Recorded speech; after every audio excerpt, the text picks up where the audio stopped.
Hello, everybody. Welcome to the virtual Village Hall. My name's Jim Pollard from the Men's Health Forum, and we're here, as you all know, I think, to kick off Men's Health Week, which starts this week, runs until Father's Day. It's every year in the week that runs up to Father's Day. And I'm joined today by Dr. Marcus Maloney. Sorry, Marcus. That's all right. That's all right. How are you, whatever you want, Marcus? How are you? Oh, I'm good. Yeah, looking forward to chatting about these, I guess, sort of contentious issues. So, yeah. Hello. I can't actually see who is sort of in the audience or whatever, but hello to anyone who is here. We're confident that there's people out there in their hordes. You're just going to imagine that there are. Yeah. I'll do a quick introduction, tell you a bit about what we're going to do, and then Marcus will talk a bit about his work, which is kind of the main reason that we're here. So can we have some slides up, please? The other ones. Fantastic. So as I said, my name's Jim Pollard from the Men's Health Forum. We're here to launch Men's Health Week. And this is what the forum does. Our aim is to improve the health of men and boys, all of them. We operate in England, Scotland and Wales, though we'll also team up with the Global Action on Men's Health Organisation internationally. And we are the founders of Men's Health Week, which is what's going on.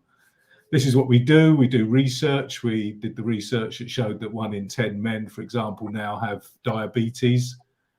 We look at best practice. So the example here is we produced a publication for mental health service providers explaining how to get their mental health services working better for men, because men don't tend to use them as much as women do, which is obviously important.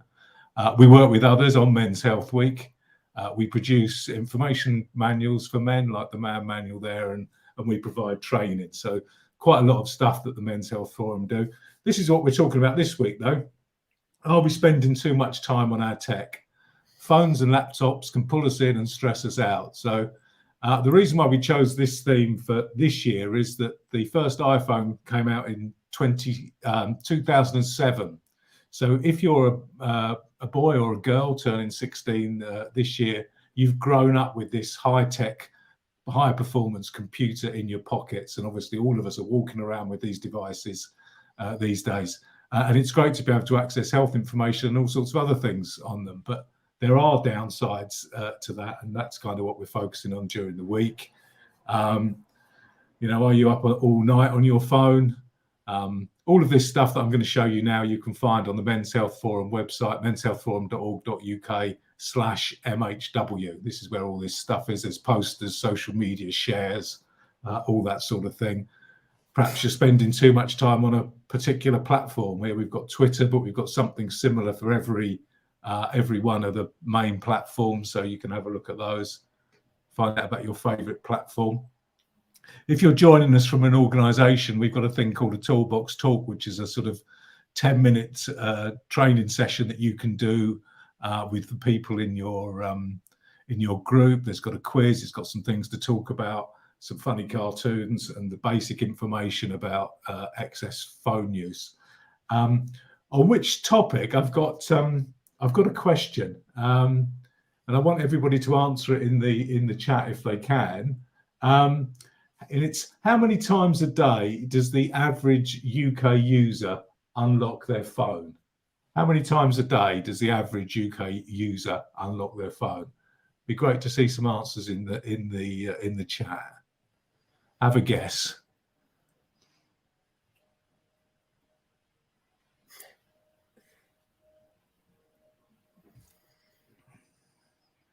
Well, there's one.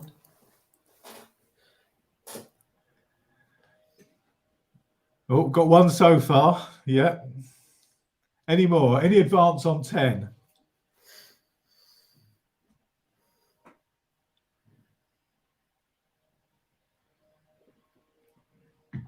Okay, well, you're obviously all looking at your phones. The answer is 150. The average UK user opens their phone 150 times a day. So that's kind of the scale of the problem. That question and 8 or 9 others are on the Toolbox Chalk if you're interested. There's 2 online addictions which have been seriously fueled by access to the internet. One of them is pornography, which is now the second most common cause for men seeking help with addiction, second only to alcohol. We've produced some new material on that because there really isn't anything out there at the moment helping men deal with that. And similarly, gambling has been massively increased as a problem as a result of online gambling. As you can see from the slide, 86% of online profits come from just 5% of customers. So there's some people who've got some serious problems with gambling. So we've produced some new material on that as well. One of the shocking statistics here is that there's about 600 gambling-related suicides in the UK every year. As you know, 3/4 of suicides are male, and a lot of these gambling-related suicides, the vast majority of them are going to be men, and we need to do something about that. And just to plug 2 other sessions that are happening for Men's Health Week, Marcus and I are going to be talking this morning, and we're doing a similar session for the forum, the Men's Health Forum, tomorrow. And then on Thursday, I'll be talking to Dr. Hilary Jones back here in the Virtual Village Hall again. As I say, everything that you might want is on menshealthforum.org.uk/MHW. So that's a little bit about Men's Health Week. I'm going to hand over to Marcus now just to say a little bit about the work that he's been doing, which is the reason that we're here today. So can we have Marcus's slides, please? Hey, all right, thank you. Okay, just to kind of intro myself really quickly. So yeah, my name's Marcus, Dr. Marcus Maloney, Assistant Professor of Sociology, Coventry University. So, I mean, my research, broadly speaking, for some time has been focused on boys and men, and of course masculinity, notions of masculinity, and how that sort of plays out in online spaces. I mean, as my bio says, I've sort of published widely in these areas in terms of journal articles. I've got a couple of books and so on. Within that, my focus for some time has been to look at these sorts of online spaces in communities, sort of male-dominated ones, that are seen to be sort of problematic, or to use the term sort of toxic.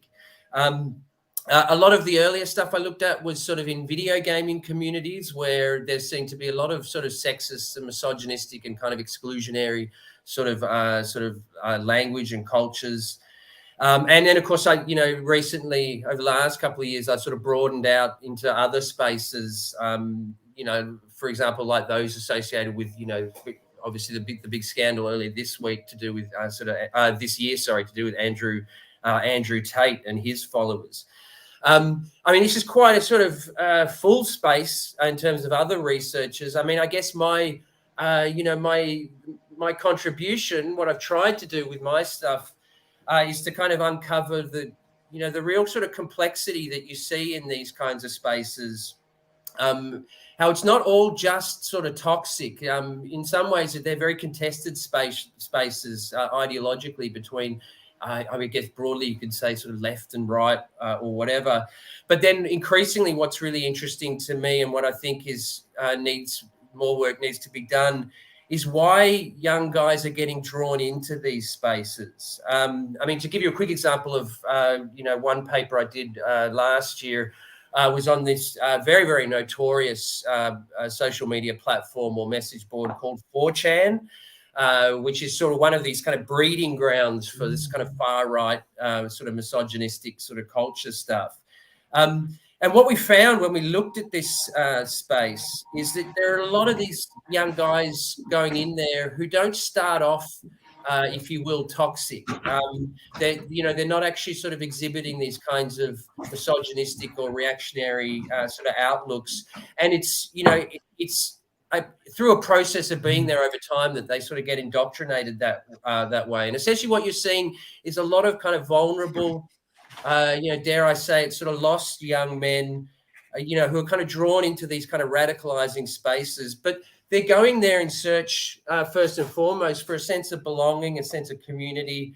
And also, I think really importantly, it needs to be said, a sense of kind of being able to express themselves and their vulnerabilities in these spaces without the sort of judgment that, rightly or wrongly, they see, that they experience from broader society. The term toxic is used in quote marks here, and I think that's something that we'll go into. I think Jim's got some questions that we can sort of look at. But anyway, to give you a sort of a recent sense of this stuff, Jim asked me to sort of talk predominantly about a report that I was involved with a team of researchers, and Jim actually was great enough to sort of be involved in as well. But it was a report, which I built with a team of colleagues at the Centre for Postdigital Cultures at Coventry University. And it was basically the catalyst for this project was we're essentially looking at forms of online harm and what can be done in terms of policy and other initiatives to sort of help with that stuff. And each of us, did a section of the report based on our kind of research areas. So just, to give a quick shout out, my other colleagues, Lindsay Balfour and Adrian Evans, who've done a lot of work on women's experiences online, including things like sexual assault, or should I say, sort of online harassment and forms of kind of symbolic violence online. Dr. Sarah and Mary, who was focusing on disability and neurodiversity and how neurodiverse individuals sort of experience the internet. And then, of course, my work, as I said, relating to sort of men and masculinities online. I would really love it if I could just put up put the link to the report in here. Maybe I'll do it when there's a free moment. But we were lucky enough to get Baroness Nikki Morgan to write the foreword to our report. And I think, her foreword, I think, captures the sort of the status of the online safety bill, the government's online safety bill, really well. And in her foreword, she sort of argues that, this online safety bill, it's still in Parliament, so it should pass at some point this year. At one and the same time, it is very much a kind of world-leading piece of legislation. But it's fair to say it's also kind of insufficient in how it sort of aims to deal with online harm, including the kinds of things that Jim was just sort of talking about. In terms of the gaps of the report, they're pretty clear to everyone at this stage. Over time, and there's been a number of sort of iterations of this bill, and of course a number of sort of changes in government as well. But the bill over time has been basically reduced down to one that primarily focuses on protecting children from what's sort of vaguely defined as age-inappropriate content, which of course is important. And then all users, including adult users, from what's sort of clearly defined as illegal content. But of course, a lot of the kind of issues of online harm, and certainly a lot of the issues that were important to us as researchers, and I know that are important to sort of Jim as well, a lot of these issues actually fall beyond those kind of boundaries of what's sort of illegal and into this, I guess, much kind of grayer and contentious area of what's referred to as harmful but legal. And also a lot of the kind of issues of online harm go beyond just focusing on kind of moderating content online. And of course, the online safety bill's, whole focus is just on sort of moderating content. This is not in any way to be actually really, I don't need to be necessarily critical of the bill itself, which, as I sort of said, does represent, a really important starting point. But I guess it is just that. It's just it's a starting point that really should kind of elicit a much kind of broader and ongoing conversation to use the cliche, about, trying to ensure that these hugely integral technologies, generate sort of good outcomes, but, both in terms of mental well-being and socially, rather than bad ones. And yes, just to plug the report one more time, we're aiming, among others, to sort of contribute to this. So what did we actually do? So the report was based on 4 workshops. Each of us researchers conducted a workshop each, with a group of sort of stakeholders and practitioners, to do with our various areas. And again, mine was to do with sort of, men and masculinity online and sort of the problems associated with that. And it was really to get a sense, because, obviously we're academics and we come from that place. And it was really to get a sense of, practitioners and people with experiences on the ground, and to sort of learn from them mostly. And the principal focus of my workshop was on the rise of what I guess you could refer to as toxic ideologies online, particularly sort of among heterosexual boys and young men. And I guess, as I said before, my specific sort of interest is, what's driving these young guys in this direction, and what can and indeed should be done about it. I think it's important that I quickly define this notion of toxic, and just to sort of echo what I say in the report. Essentially, what we're talking about here are ideologies that espouse, far right or reactionary views, and I think it's fair to say for anyone who's actually sort of inhabited these online spaces, certainly for me who researches that, and a lot of the data from these online spaces are often quite violent and outright misogynistic worldviews. And very importantly, and I know Jim would agree with this, these are worldviews that are well, obviously they're damaging to girls and women, but they're also equally in a different way damaging to the boys and men who are being drawn into them. And of course, again, the big sort of recent example of this is obviously the huge, dare I say it, sort of frightening popularity of Andrew Tate. And I guess my workshop, in terms of others, so again, my other colleagues were doing a workshop on, image-based abuse, revenge porn, and other sort of issues related to sort of women's experiences. What made our workshop kind of unique and quite, sort of challenging in a way was that we were discussing our cohort, which is to say sort of young, principally sort of young men, not as both victims and potential perpetrators of online harm. And again, as someone, I do a lot of research just looking at raw data on social media platforms, and I can sometimes, it was not until I sort of started actually reaching out to sort of talk guys like Jim, and also just to give a few other names to shout out, Marcus Hercombe and Corey Sills from youth organisation Chili Pep, Tim Allard from Men's Craft, and also Ruth Pott, the wellbeing coordinator at BAM Construction. It was super illuminating to me, and it's something I want to continue to do, to actually talk to practitioners on the ground and get their sense of things. So yes, in terms of this focus, there was really one dominant theme that we all kept circling back to, and that was basically the rise of these sort of toxic, unhealthy ideologies. It's a social and it's a cultural issue first and foremost, not just a technological issue. And a lot of them, I guess, most effective, however ambitious they might seem, the most effective interventions are going to be found in this kind of broader sphere of society and culture, rather than just focusing on the end product online. I guess what I mean by that is, if we just focus on sort of content moderation, like taking bad stuff off the internet, which of course is what the Online Safety Bill is aiming to do, sufficiently or insufficiently, it's essentially only dealing with the end stage symptoms of what's ultimately, a much deeper and a much broader sort of issue of how boys and young men are being socialized into adulthood, how they're sort of finding meaning and finding identity in, I think it's fair to say, an increasing sort of kind of climate of uncertainty, also precariousness, whether it's to do with employment or relationships and so on. So yes, nearly there in terms of my little bit.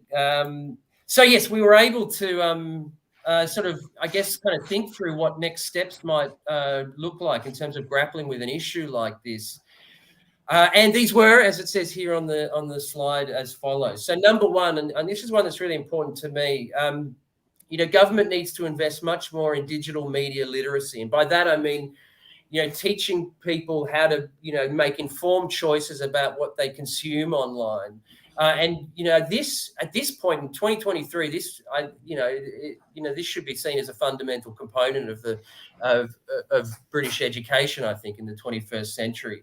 Number two, preventative and rehabilitative approaches need to be applied to this issue, rather than just calling out the bad stuff. And underpinning this needs to be this understanding, as I was sort of pointing towards before, underpinned by an understanding that vulnerability is really the common denominator in all this. And, figures like Andrew Tate and this broader sort of culture are really just capitalizing on this uncertainty and this vulnerability. And, I think, and this is sort of a contentious point that Jim might want to pick up with me, but there is a sense, and it's not completely unjustifiable, that the sort of mainstream conversation on this stuff can veer unhelpfully into kind of demonizing individual young men, and also sort of, masculinity in its entirety. And this, of course, actually, we do see this, further kind of disenfranchises and therefore sends these young guys into the arms of people like Tate. But having said that, there's also, I think, it's fair to say, a lot of deliberate misrepresentation of the kinds of arguments that people like me are trying to make. But anyway, number 3, government needs to better consult with Men's Health and also youth organisations in building any kind of response to this issue. And also what was interesting that came out of this was, the idea of providing these organisations with opportunities to collaborate with each other and also to kind of share knowledge with the tech sector. And then finally, number 4, and I know this is one that Jim's really passionate about. In terms of thinking about the internet, the sort of technological side of the equation, there needs to be a much more critical engagement or interrogation, I should say, of how, apps and devices in their entirety are kind of designed to kind of elicit this ceaseless engagement from users, that's essentially antithetical to individual, well-being, and antithetical, I think it's fair to say, to a whole range of sort of positive social outcomes. But yes, you may sort of remove my slides now, but that's my my little spiel for you all. Thanks very much, Marcus. You're right. I am very passionate about the 4th one of those. Well, all of them I think are important, but this whole thing about the devices that we use basically being designed to make us addicted to them. And I guess the problem is maybe now we've been using them for so long, we're an army of addicts and we don't want them taken away from us. Yeah, we don't really want it regulated to help our mental health. No, I mean, look, and my views on this, I don't know, are fairly kind of, I'm an academic, so we're always sort of, as academics in these kinds of public conversation contexts, sort of like encouraged to, simplify your argument. But, unfortunately, the world is not a simple place. So, all I would say is, as we sort of say in the report, I think it's not unreasonable to suggest that this sector and the apps and the hardware that's being designed, at the very least, sort of adhere to just a basic set of mental well-being principles. And I was about to add to that, that more research needs to be done on that. But I think there's already a lot of research showing that, overexposure to this stuff, it isn't necessarily healthy to mental health. In terms of how, you sort of nut out the actual policies on that stuff, that's a bit above my pay grade. But I would agree that, we need, at this point now, we need to start looking at, what are the outcomes of just, and especially, and I'll sort of maybe go back to this. If we're thinking about the issue that's important to me and how, a lot of young guys are, in a condition of sort of loneliness and isolation, they turn to these devices and they turn to these apps as solace. And so again, I would point to the kind of, there's a kind of supply and demand side to this issue. And the supply side is that, there's a range of sort of issues in society and culture that I think need to be addressed with, as well as the kind of technological aspect. Do you want to say a bit more about those? Because I think we can, if we sort of start from the premise that boys kind of following Andrew Tate, especially to the extent that some of them do, is probably not a very good idea. What does the mainstream discourse look like that isn't going to drive boys into there or send them onto 4chan, because that's the only place where anyone seems to listen to them? What can be done socially and culturally? Well, I can only really speak for me and my research. I was trying to sort of draw a middle line before, in the sense, I think,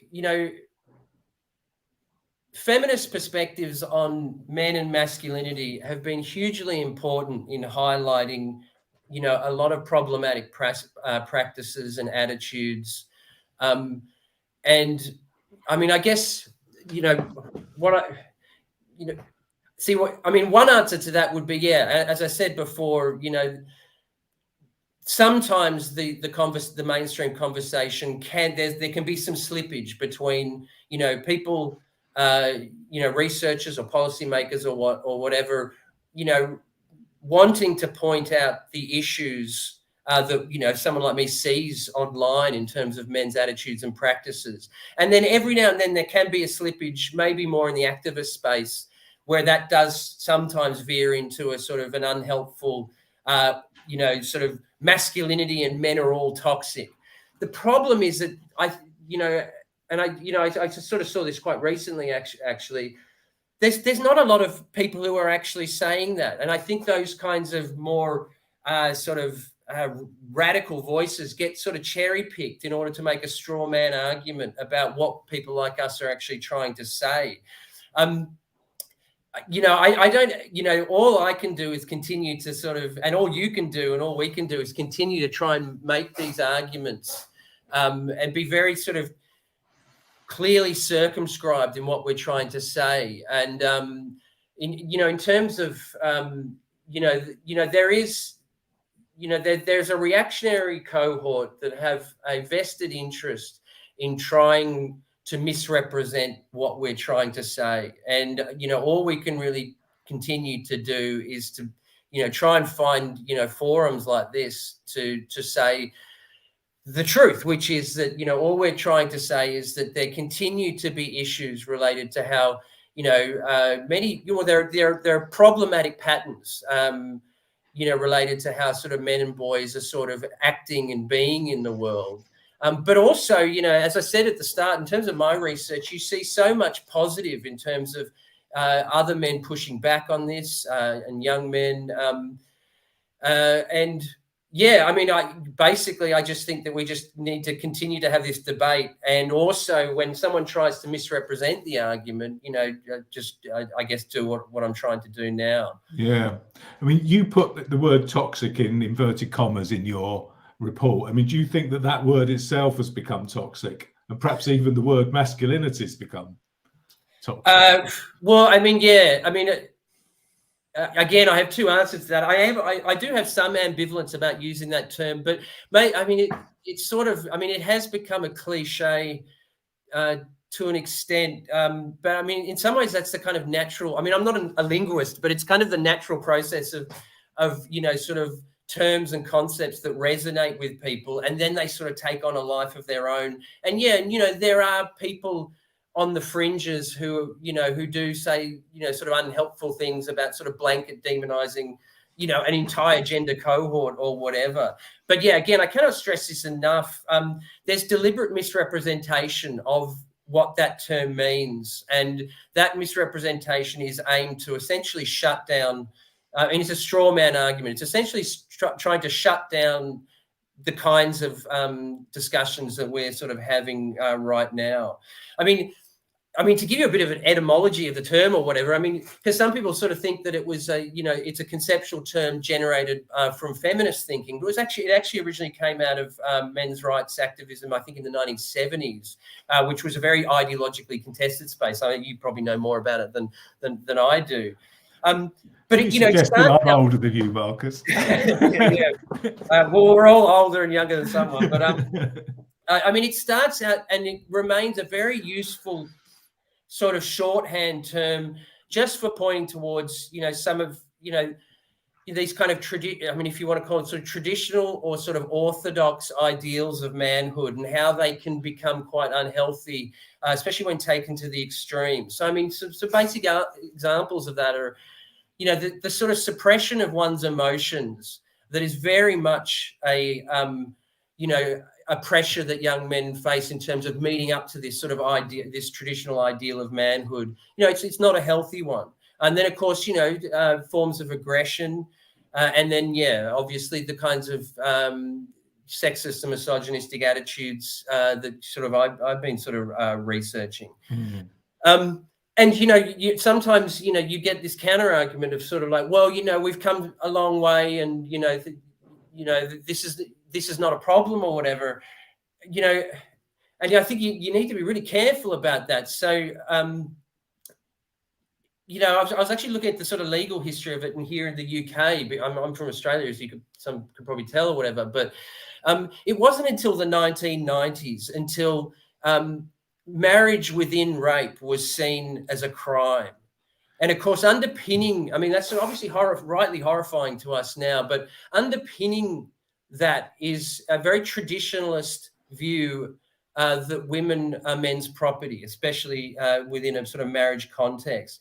And of course, yes, we've moved on from that. But a lot of the stuff that, say, people like me and other researchers and also activists are seeing comes from that same place of seeing women as property. So we're far from having sort of been able to sort of shed those views from culture. And so again, a concept like toxic masculinity, it's not saying that masculinity itself is toxic, but it's saying there are strains and patterns within the cultures of boys and men which continue to sort of be underpinned by those kinds of attitudes. And again, the whole Andrew Tate thing is, and how popular he remains, is an example of that. So yeah, I mean, the phenomenon that this concept is trying to make sense of is very real now in 2023. And yeah, I mean, if you don't think that Andrew Tate's sort of massive popularity is an issue, not you so much, but having this hypothetical argument with someone, I don't know what to say beyond that. Yeah. I mean, these old ideas of masculinity you're talking about, sort of what traditional ideas, being strong and silent and not expressing your emotions and always being in charge, dominant, all those sorts of things.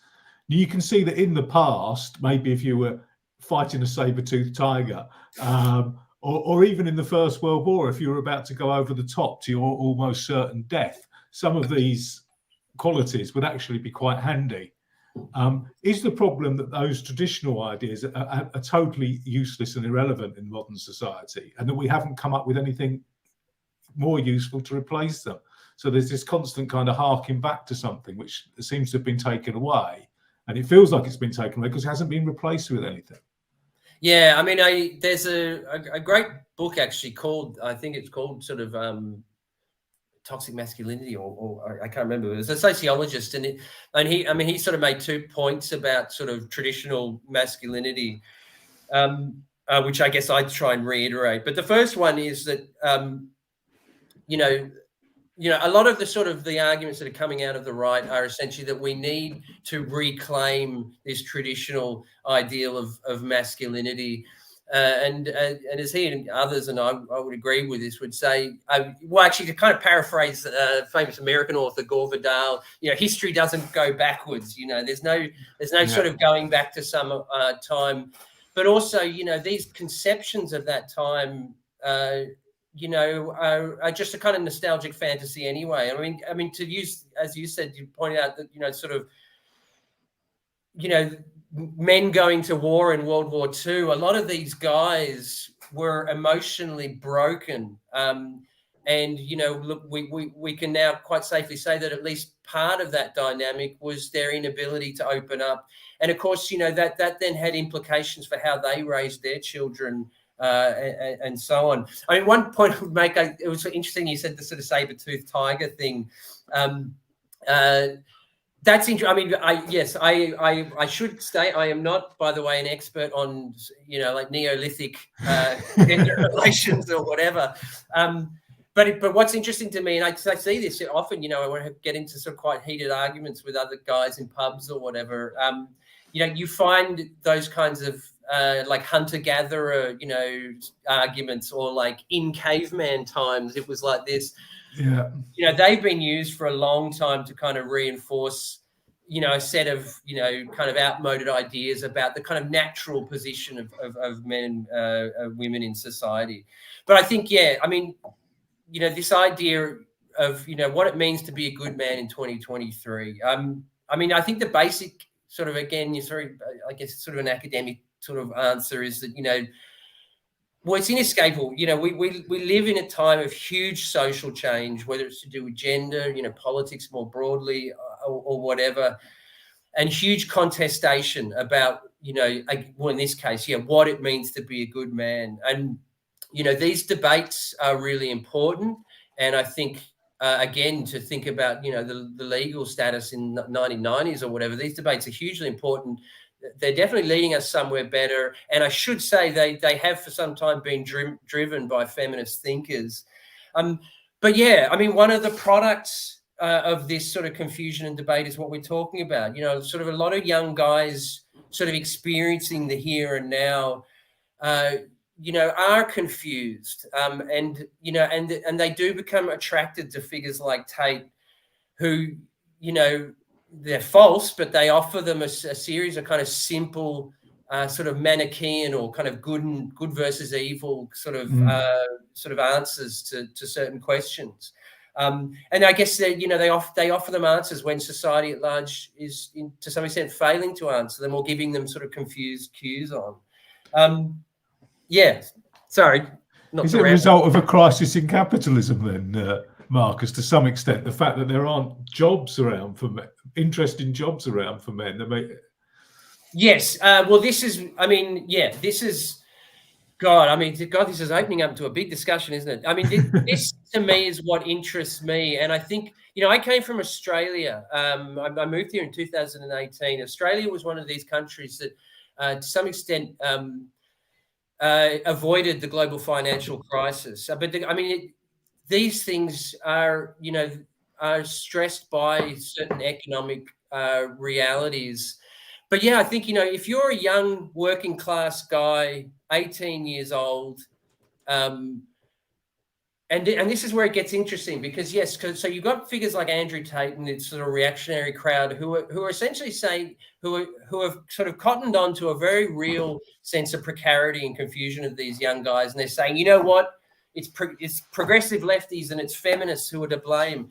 If anyone is to blame, no one's to blame as such. But the fact is that if you're a young guy, or if you're even a young guy or girl, a young person today, life is a lot more uncertain in terms of employment, in terms of, building long-term relationships. Not to get too sort of Marxist or whatever, but these are realities of a capitalist system and the way that the economy is structured, for profit, basically. So yeah, I didn't know we were going to go here. But I was prompted just by what you said there, really, Mark. Just made me think of it. So do you think, she's just picking up on some of the things that are coming up in the chat here. Do you think that people like Tate are so dangerous that perhaps, that he should be no platform? Or would you argue that that's always a mistake and, digital literacy is the way to go, having people understand how to, deconstruct what he's saying? Yeah. Well, I think, deplatforming Andrew Tate, one needs to be clear in terms of what that will solve. So, I would in many ways support, sort of removing content like that, but not because I think it will solve the problem, just because I think, the world doesn't need violently misogynistic content online. I think that where it gets complex is that I think people then think, well, if we, out of sight and out of mind, it will, that will somehow solve the problem. But as someone, who sort of researches the darker reaches of the internet, like platforms like 4chan, it's very hard to just kind of remove this content. And B, as I said before, a lot of the stuff that we've just been talking about, it's essentially an end stage expression of something which is a much broader social problem. In some ways you can kind of think, I don't want to be too sort of positive, but you can think optimistically about this, and, analogy would be the civil rights movements of the 60s. These conversations and these problems, the fact that we're talking about them and we're exposing them, these things can be horrifying, but it's also a product of the fact that we're in a place where we can actually see and identify them, if that makes sense. Yeah. Yeah. You've done a lot of work on the video game video game side, Marcus, and that was, 10, 15 years ago, that was a big moral panic. Video games are terrible. There's all the shooting going on, and it's going to turn young people violent. When I was a kid, it was, punk rock and, going all the way back, and it was kind of Elvis was going to destroy civilization. How worried should we be about this kind of toxic masculinity? And I'm using the word, understanding all the caveats, online. How worried should we be about that in the sort of scale of all these moral panics, some of which I think obviously weren't really anything to worry about at all? Yeah. God, I mean, the sad part about that is that, it's only in hindsight. It's often only in hindsight that you see the degree to which something is a moral panic. But I mean, yeah. Look, I mean, I'm someone who, I'm quite sort of. I don't want to say, I don't know, for want of a better word, I have quite libertarian instincts in terms of the internet and wanting to sort of, maintain this sort of wonderful freedom and democracy that it has given. So I'm not this is neither here nor there, I guess, but I'm not someone who's quite I'm not a sort of aggressive sort of person in this space of wanting to sort of like monitor and reform the internet so much. I'm quite moderate when it comes to that. I mean, again, this is probably an unsatisfying sort of academics answer, but I think this is absolutely, as someone who's seen a lot of the data, and to give you another sense of it, all you need to do is to talk to your average sort of young single woman about her experiences on dating apps, and ask her whether she thinks men are toxic. And your answer is you will hear all sorts of horrible, very commonly horrible sort of experiences that young women or sort of women face in that space. So it's kind of it's important for someone in my position to try and talk to people with different experiences, and it's the same, I think, with issues of kind of race and racism. I mean, it's very easy for me to walk through life and go, well, it seems all right to me, but my experience is going to be very different from someone else's. I've completely lost. What was the question, though? The question is... we were talking about moral panics and where, okay. toxic masculinity kind of ranks in the thing. Whether it's something we should genuinely be worried about or whether it is a moral panic, I suppose that's what I'm saying. Here is my deeply unsatisfying answer to that question. This is a legitimate concern.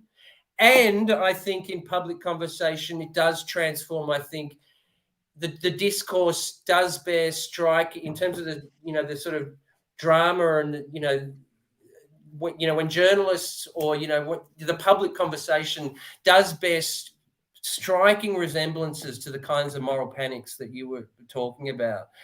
And I think that those two things can be true at the same time. You can have an issue of genuine concern, and you can have that then kind of mutate into a kind of moral panic, if that makes sense.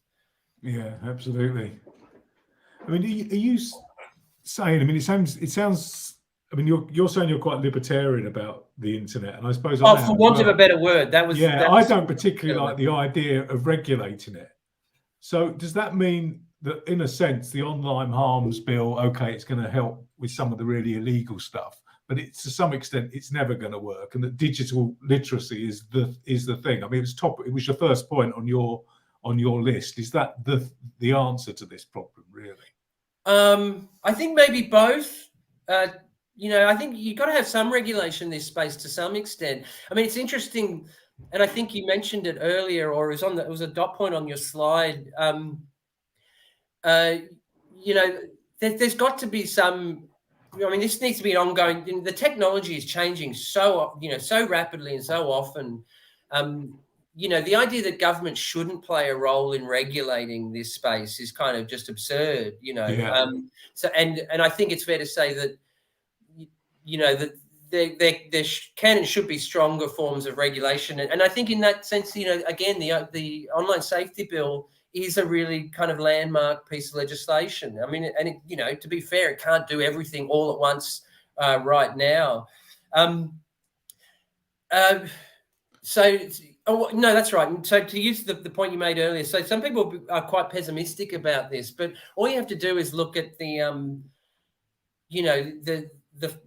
the whole issue of tobacco and the tobacco companies and the lobby, and these things take a long time, So after, well, I don't know, was it 1980s or whatever, but there was significant, long-standing victories made against hugely powerful companies in that instance. But I was talking to a public health person recently. And I guess this is where I come into my sort of middle line, and they were sort of being quite pessimistic about that. They were saying, well, after all of this stuff, we still haven't eradicated smoking.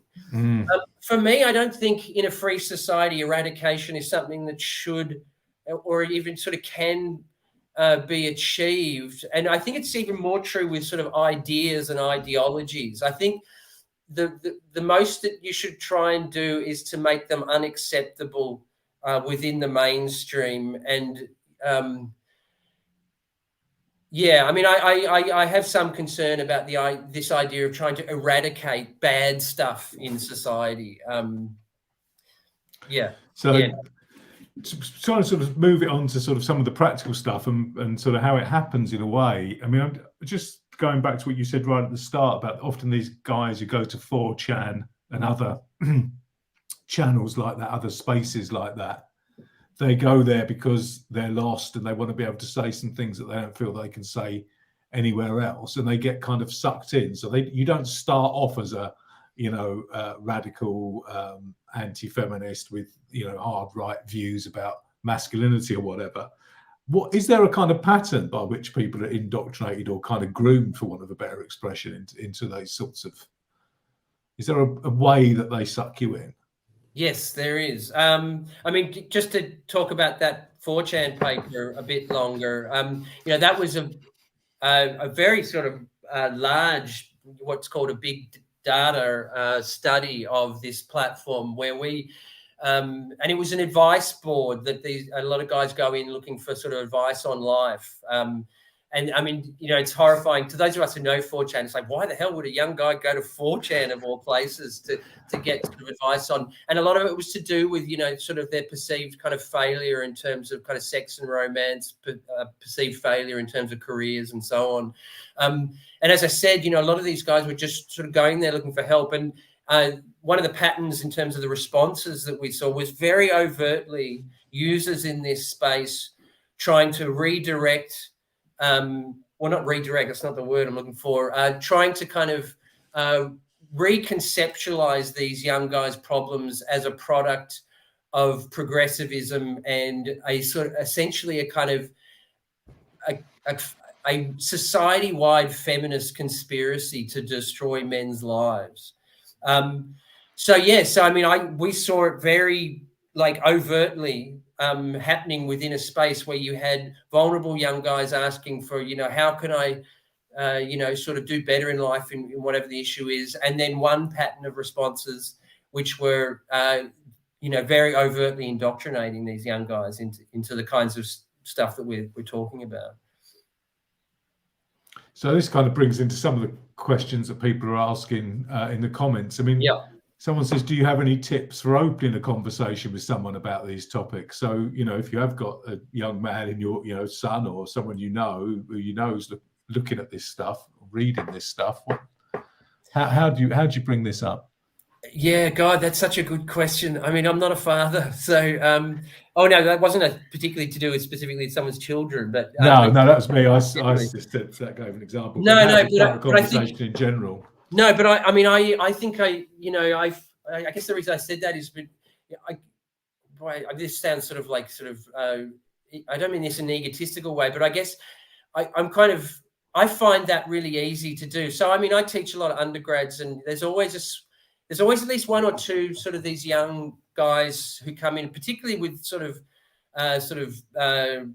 arts or social science degrees, which can, be, sort of a bit sort of left wing or whatever. But you get I every year I'm sort of communicating with some of these sorts of young guys who are either on the cusp of these kinds of ideologies or actually come into these modules and degrees, with broadly speaking kind of views that you could see like this. And it's easy for me to kind of talk to them because I I mean, was it Sun Tzu? What is it? Was it Japanese war philosopher or whatever? I can't remember. But there's a famous quote: "Know thine enemy," and I think for me, and I know the appeal of people like Andrew Tate. I mean, obviously we've been talking about it, and I think sort of trying to understand what they get out of that and why they might be sort of pulling back from kind of, sort of more, sort of socially positive, sort of mainstream views. I think it helps. So, I mean, I think, I'm not sort of saying everyone now needs to go and sort of immerse themselves in reactionary online content, but I think again, I mean, maybe it sounds sort of a bit banal or whatever, but I think coming into it, trying as hard as we can to come into it with an understanding and inviting these young guys to tell us their story and, how they feel as a starting point. So, if you're in a context where, and I've seen colleagues not deal with this so well, but if you're in a say a tutorial context or whatever, and someone starts, espousing, really sort of off-putting views or whatever, some colleagues will just sort of shut that down and then just be a bit sort of, justifiably, I guess, a bit uncomfortable of how am I going to deal with this guy? And I think, and I think we need to sort of realize again that, I think we need to take the good, evil, bad, good kind of binary out of this and, and realize that, my views, your views, that young hypothetical guy's views or whatever are the product of social influences. So let's have a look at what those social influences are. And when you start to do that, you realize however crazy or sort of unhealthy these attitudes are, they're usually the logical response within the constraints of where they're operating and what they're listening to, who they're listening to, and so on. So I know it sounds banal, but just trying to understand and trying to listen, even to someone who, might be really kind of offensive to us, I think is the starting point. And another question that's in the chat related to that then, Marcus, is what roles do you think that schools should have in all this? Well, I think like schools and teachers, well, I think it should be on the agenda in terms of trying to identify where this is going on. And that's kind of like a safeguarding issue, I think is the word you would use, in the sense of other people and particularly girls, female students and so on. So, schools should absolutely have a responsibility to sort of be in this space and trying to kind of elicit better outcomes, both for the student community, but also the individuals that we're talking about. How a school or how, they do that is again beyond my pay grade, I guess. But there is, there's a debate at the moment, for example, with the UK's Prevent strategy. And, there were calls for this kind of stuff to be kind of integrated into that strategy. And that was sort of rejected by the current government, at least, as being sort of overly sort of political or whatever. And, I think if not, sort of integrated into that strategy, yes, school educators at that level should very much be sort of thinking about what they should do. It's not really for me to say, I can't anyway, but it's not really for me to say what they should do, I guess. I'm not sort of an education scholar, I guess. But it kind of sounds like you're saying if not the prevent strategy, then some sort of strategy, just leaving it to, fester or grow of its own accord is not a good idea. No, and not. At the very least, it needs to be acknowledged as an issue. And I don't know. I'm not sure if we have sort of educators in the stream or whatever, but like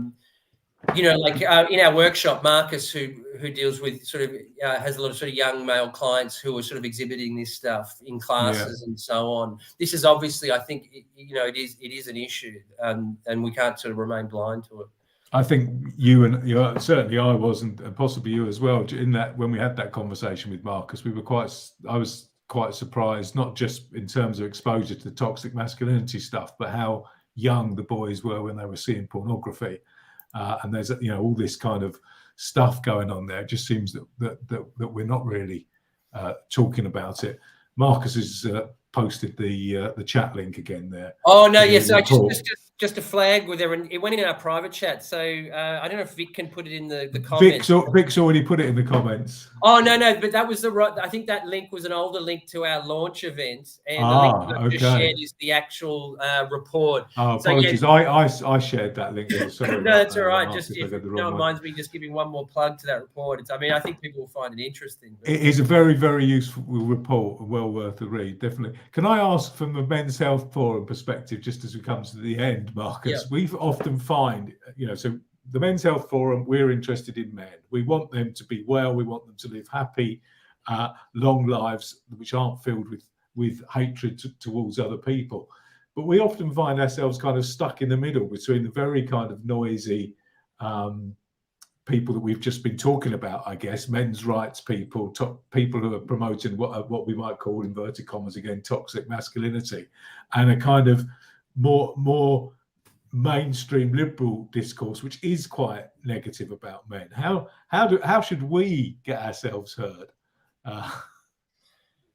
above those two dins? Yeah, that was one of the interesting things that came out. Just quickly to the virtual town village hall moderator. Yeah, the actual link again is the one I've just posted in the private chat, and that's an older link. So if you could just kind of link the issue.com link that I put in there. Anyway, sorry. So the question is, how do your views get heard above this kind of divisive debate on both? Coming from both sides. So again, it's like thinking about the progress made on any sort of issues. I don't know. It's a wonderful line from one of the former President Barack Obama, which I always loved. It's a little bit optimistic, but I like it. But it's sort of the arc of history bends towards justice, and the idea of that is, if you look at things like civil rights movements and stuff, there are always issues to be dealt with in any given point in history, and now the same as sort of 20 years ago or whatever. But you do see progress on these issues, and that progress is not a consequence. And I don't want to sort of sound too sort of melodramatic, but it's it's about the truth. The truth will out on these things, I think, and progress on whatever issue is. Let's say if we're looking at LGTB rights, and how over history you see it transform from a crime to a mental illness to to where we are now. That progress is the culmination of thousands or millions of these little contexts like the ones that we're doing now, which can sort of seem insufficient and seem like nothing. But, that's what collective action and history is about. It's sort of like, you turn around one day in sort of 20 years' time and you continue to do work like this on this small scale, and enough people doing it, enough sessions like this, and it makes a difference in terms of changing the public conversation. And I think also, when issues are first kind of brought into the public sphere, I think it's inevitable that they divide and they're very binary and they're very sort of like dramatic or whatever. And I think over time, then people get more understanding. I know we're coming to an end here, but to give you a quick story on that, I was at a sort of symposium thing recently where I was talking about this stuff in the report, and one of the other speakers is was a very prominent, probably if not the most prominent feminist media scholar in terms of the issues that we're looking at. And I was very apprehensive about giving this side, and I thought, they're going to think I'm like an apologist for bad behavior or whatever. And then, you know, I spoke to her after there was a sort of a dinner thing, and we were chatting afterwards. And not only was she sympathetic, like very sympathetic to the stuff that we're talking about, but her own work had actually now started to shift into trying to look at the origins and causes and the vulnerability that we're talking about. And that was a surprise to me. And it was only a surprise to me because I was making an assumption about about other people that actually just didn't turn out to be true, at least with this very prominent, you know, sort of thinker. Thanks, Marcus. That is a really positive note on which to end. That even this small conversation like this can be part of a bigger, a more progressive journey that we're all on as a society. And hopefully, thanks very much, everybody, for being part of that with us. Yeah. No, thank you. Sorry if I sort of fumbled a few of the answers here and there, but your really answers were fantastic. Thanks very much, Marcus. Cheers. All right. Thanks everybody else for tuning in. Cheers. Bye.